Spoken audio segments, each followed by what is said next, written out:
गुरु भक्ति योग। ब्रह्मनिष्ठ गुरु की कृपा से प्राप्त ना हो सके ऐसा तीनों लोकों में कुछ भी नहीं है। गुरु भक्ति योग का अभ्यास किए बिना साधक के लिए ईश्वर साक्षात्कार की ओर ले जाने वाले आध्यात्मिक मार्ग में प्रविष्ट होना संभव नहीं है। गुरु भक्ति योग दिव्य सुख के द्वार खोलने के लिए गुरु चाबी है। गुरु भक्ति योग के अभ्यास से सर्वोच्च शांति के राजमार्ग का प्रारंभ होता है। सद्गुरु के पवित्र चरणों में आत्मसमर्पण करना ही गुरु भक्ति योग की नींव है। अगर आपको सद्गुरु के जीवनदायक चरणों में दृढ़ श्रद्धा एवं भक्ति भाव होगा तो आपको गुरु भक्ति योग के अभ्यास में अवश्य सफलता मिलेगी।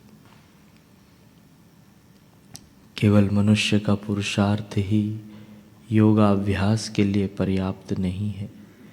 गुरु कृपा अनिवार्यतः आवश्यक है। बाघ, सिंह या हाथी और जंगली प्राणियों को पालना बहुत ही आसान है। पानी या आग पर चलना बहुत आसान है। लेकिन मनुष्य में अगर गुरु भक्ति योग के अभ्यास के लिए तमन्ना ना हो तो गुरु के चरण कमलों में आत्मसमर्पण करना बहुत कठिन है। गुरु भक्ति योग के अभ्यास से शिष्य को सर्वोत्तम शांति, आनंद और अमरता की प्राप्ति होती है। गुरु के सानिध्य से शिष्य के चित्त में मौलिक परिवर्तन होने लगता है। गुरु के चित्त में अपार शक्ति होती है क्योंकि उनका चित्त सूक्ष्मता और व्यापकता की पराकाष्ठा पर पहुंचा हुआ होता है, जबकि शिष्य का चित्त अभिभौतिकता के पास में फंसा हुआ होता है। शिष्य अभी अपने भीतर जिस ईश्वरत्व के खजाना नहीं देख सकता, उस ईश्वरत्व को गुरु की पारदर्शी दृष्टि देख लेती है। शिष्य को उसके ईश्वरत्व में जगने में गुरु सहायता करते हैं। संप्रेक्षण शक्ति की वर्षा करके शिष्य के रोम रोम को पुलकित कर देते हैं। मानव जाति का यह सौभाग्य है कि आज विश्व भर के वैज्ञानिक आध्यात्मिक रहस्यों की खोज करने में दिलचस्पी लेने लगे हैं। अनेक प्रकार के प्रयोग करके अध्यात्म शास्त्र को वैज्ञानिक ढंग से जांचने और समझने के लिए प्रयत्नशील है। मनुष्य की उपस्थिति का प्रभाव, उसके संकल्पों और कृत्यों का प्रभाव वनस्पति पर कैसा होता है, यह जानने के लिए अनेक प्रयोग हुए हैं।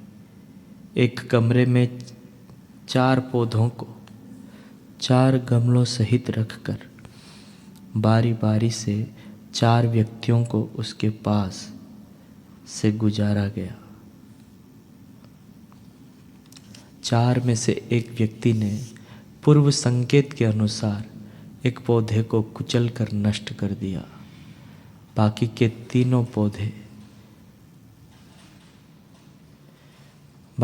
3 पौधों पर अति संवेदनशील यंत्र लगा दिए गए थे जो उनके सूक्ष्म संवेदनों को पकड़ते थे। अब हर व्यक्ति को बारी बारी से उन पौधों के पास फिर से भेजा गया।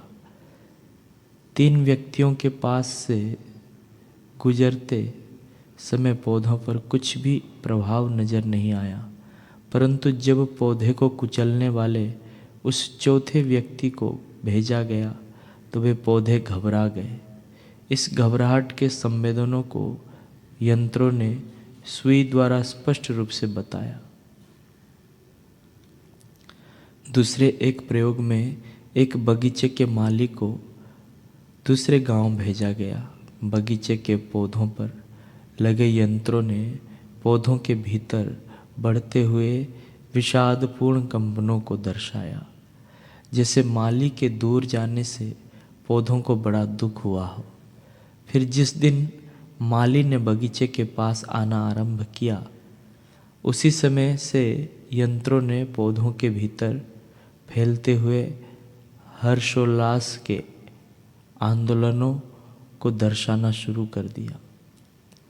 चैतन्य की सुषुप्त अवस्था में रहती हुई वनस्पति पर अशिक्षित माली की चेष्टाओं का प्रभाव पड़ता है, तो परम सूक्ष्म अवस्थाओं में विचरण करते हुए सद्गुरु की अमृतमयी दृष्टि से शिष्य के अंदर सोई हुई चैतन्य की चिंगारी सुलग कर विशाल प्रकाश पुंज बन जाए, तो इसमें क्या आश्चर्य है।